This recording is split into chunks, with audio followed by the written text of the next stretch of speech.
right, I'm about to switch into the Sci-Fi Express lane, and today I'm talking about African futurism versus Afrofuturism slash black sci-fi slash whatever, man. It's all ours. All right. So yesterday I posted an article on a reaction to Wakanda Forever from some black writers. Both of them happen to be from Nigeria. Okay, that's fine. Black Panther is international. I'm cool with that. However, the article went on to say that Wakanda Forever, through the interviewees, the writers, two African writers, Nigerian, that it really was only African American sci-fi. And we need to make a distinction, because if Wakanda Forever had been an African sci-fi story, it would have been totally different. It would have embraced gods differently. In African sci-fi, they quote-unquote embrace gods differently. They embrace they embrace gods differently. You know, we know that. They also, this is by the interviewees, they embrace death differently, and we know that was a big theme in Wakanda Forever. One of the interviewees said that in African sci-fi, that she tries to look at death, life, and future as all intertwined. Sort of a quantum verse, multiverse, multi-time verse. I don't know, but it makes sense. It sounds interesting, sounds African, right? And then they also said, take back to Black Panther, the first movie. Wakanda opened up a school in Oakland, California. And if it had been a Nigerian writer, it would have opened it up in either Nigeria or another African nation, right? All of that is good. However, the problem that I have is, number one, African sci-fi is a variation of black sci-fi. We use this term black because it has no nationality. Black speaks to the race of the people, right? Primarily sub-Saharan Africans and those taken from there, meaning African Americans, Caribbeans, and black people through Central and South America, right? And even when it comes to British Africans, because many of them came over to Great Britain through the transatlantic human trafficking. So we say black because it's an umbrella term. It's also a Ungawa unifying term. It unites us. Now, could we say American sci-fi, African American sci-fi is different from Afro-Brazilian? Yes. Could it be different from Afro-Caribbean? Hell yeah. Black sci-fi in African American culture can be different from the north to the south. However, it's all variations of the same thing. Now, what are some of the distinctions that African sci-fi may have? They know African culture better than African Americans, Caribbeans, and South and Central Africans, right? American Africans, right? No doubt. No doubt, because that's their culture. But what has happened is, you know, as Malcolm X said, you take a kitten and have them, had a cat have kittens in the oven, they don't come out biscuits. What did African people do in the Americas? We shaped and brought spirituality to Christianity throughout the colonies, right? In Haiti, they did it real strong. And in, Trinidad, they have an Africanized spirituality of the Abrahamic religions. They have one in South and Central America.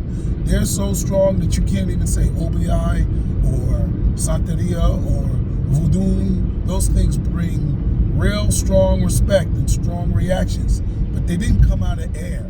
You understand what I'm saying? And they're not 500 years old. They're 200 something years old because they're products of the oppression of African Americans through losing their African culture. We reclaimed it. So there's some of that going on. So to me, it's sort of unfair for somebody to say, oh, we're authentic and you're not. When we're trying to reclaim our spirituality. Many of us have even moved past Christianity, okay? But, you know, that's real.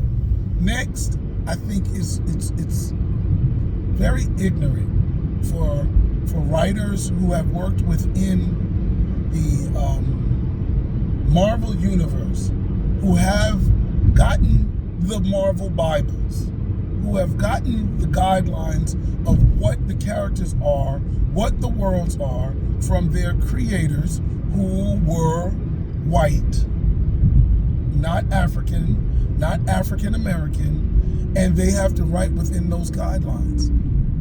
You know, and also not to mention the gatekeepers. So the two things, right? They work the same. So when it comes to Black Panther, that ain't an African American creation. Christopher Priest is African American. He modified it. He didn't create it. He added details into it, right? That's all he did. So if you're going to critique Black Panther, you got to factor that in. If any of those writers write a Black Panther story, which one of them did, they still can't change the monarchy. They can't change the role that Wakanda did in the world of Africa. They can't change the fact that, you know, I know my man Milton Davis wants to write that Wakanda was secretly involved in aiding rebellions in Ethiopia, because at least we won that one. You know, I'm down for all of those modifications, but let's get it straight. African Americans did not create Black Panther or even shape what became Wakanda, right? We modified it. So it's not African American creation. Wakanda forever, Black Panther, some of the core flaws that they cited were not African American creations. So let's get that straight. So the next thing, let's look at gatekeepers. What the heck is a gatekeeper? A gatekeeper is one of those people that say, yo, we like that Black writer. We like that writer. We like what you're going to say. We like your direction. Ta-Nehisi Coates, you get to write Black Panther. So the gatekeeper selected. Jeff Carroll was writing long before Ta-Nehisi Coates, right? I had movies when he was still in high school that showed my angle, right? Did they come to Jeff Carroll? Did they come to any of these indie writers? No. They selected a dude that had already expressed harsh criticisms and probably a negative opinion of the present state of Black people, right? I don't care what he thought of us in the past. I don't know what he thinks we're going to do in the future, right? He's somebody that has these harsh, negative opinions of Black people. So what does he do? Probably what they expected him to do. Destroys Wakanda. Puts Space Wakanda as Wakandan enslavers, enslaving themselves. So there you have it. This is the gatekeepers. And when we talk about Ta-Nehisi Coates, we'll throw everybody that has been selected for publishing deals that's Black writers. They're not selecting Black writers who's writing rebellious things like The Spook Who Sat by the Door, or my favorite book, Zorro, A Tale of Alien Avengers. No, it's not. They're not getting selected. The selected ones are the ones that probably show Black people being as inhumane to each other as Europeans. They're not bringing any political threat. So let's get that straight. They're not bringing in Black writers who fully question Abrahamic religions on the level of what Kyrie Irving posted. Get the Jewish thing putting black people at the front value of God, right? Forget the Holocaust didn't happen. We're talking about black people who say that black people are the chosen people. They're not giving those writers publishing deals, but guess what? They're out there. There's a lot of black writers out there, right? You know, many of us, like me, who are like that, you know, make it friendly so we don't agitate white fragility. We try to make it appealing. You know, we try to write, and that's almost all of us, man. It's really hard to just write something where you think I'm only going to appeal to 13% of the population, and even a smaller percentage of that even reads sci-fi. So no, everybody wants their book to sell. So you think of a global market, you put multicultural characters in there. You don't go after white supremacy. You don't go after these things. We don't go after their white religion and structure and culture. It's crazy. And then lastly, right? So that's the gatekeepers. That exists in film, comic books, and books, probably even video games as well. So if they want to critique African American writers, you got to open that up beyond the gatekeepers, because we don't control, African Americans don't control who gets to write Wakanda. Even if we do get our man in there, we don't control, he doesn't control what he writes.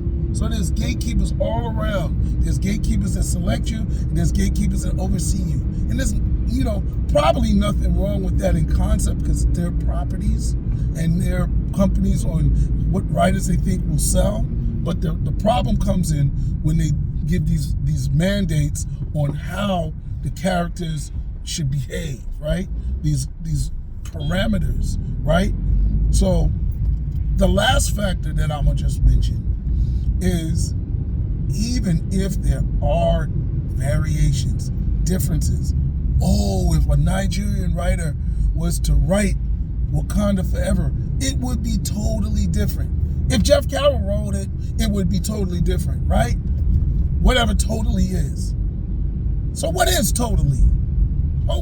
Let's look. What is totally different? Is totally different that much different from how white American writers write from English writers, white people in England, white people in Holland, white people in Russia, white people in Spain, white people from France, white people from Ireland, white people from Germany? Aren't those all variations of the same thing? So what are we dividing ourselves further? You know, for me, it's a act of divide and conquer. You know, they're trying to stoke these Nigerian writers who, at the glory of Wakanda Forever, seek to capitalize on it. They probably couldn't get no press, no other way, but yet when Black Panther comes out, they want to throw hate and shade on it, as opposed to saying, we're just different. They infer that the Nigerian would be more authentic. It would be better. And that's throwing shade. And they should be more aware of the divide and conquer. They even threw shade at their own African writer, Chinua Achebe. One of the interviewees, right, said that Chinua Achebe's mandate for Black writers and African writers is that they should expose the injustices and educate the world, and use their writing to educate the world. Holy moly, he says that on the oppressions and the atrocities towards African people. That's why he wrote Things Fall Apart. Now, did that talk about science fiction? Possibly. Did that talk about drama? Possibly. He was talking specifically about his book and his story. But that overwhelming mandate exists. So what is he saying? So one of the interviewees, writers that they interviewed, right? There was only two, right? Two writers, said that that's outdated. Now they seek to just expose stuff. And what do we call that in African American culture? It's like, yo, what are you, softening it up? We bring it hard all the time. We know as Black science fiction writers, sure, we include slavery, but why do we include slavery? To keep it in perspective. To show that, whatever we did was a product of what was done to us. We wouldn't have been African Americans without slavery. No doubt. We wouldn't have been. We wouldn't have been Jamaicans, Haitians, Dominicans, Cubans, Puerto Ricans, Trinidadians, Bohemians, because all of them would have been Arawak and Taino and Carib Indians. Over here would have been Cherokee, it would have been Cree, a whole bunch of tribes here. Wasn't no Africans over here. So again, we fighting and they're putting us against each other over something that exists. It exists, right? White American writers don't write and think of things like British writers. We got Wizard of Oz, they got Lord of the Rings. It's very different. They go deeper into European culture because they're Europeans. Over here, we become Americans and we go deeper into nonsense. I'm joking. But anyway, you get it. So anyway, 954. Oh, so I'm giving out my phone number. Anyway, and you can get my phone number, it's no big deal. But like, subscribe, share, and comment. Give me them likes up. Give me them subscriptions up. And I leave the comments open. I've been making a mistake about that, but I'm gonna leave the comments open. All right, we out. Deuces.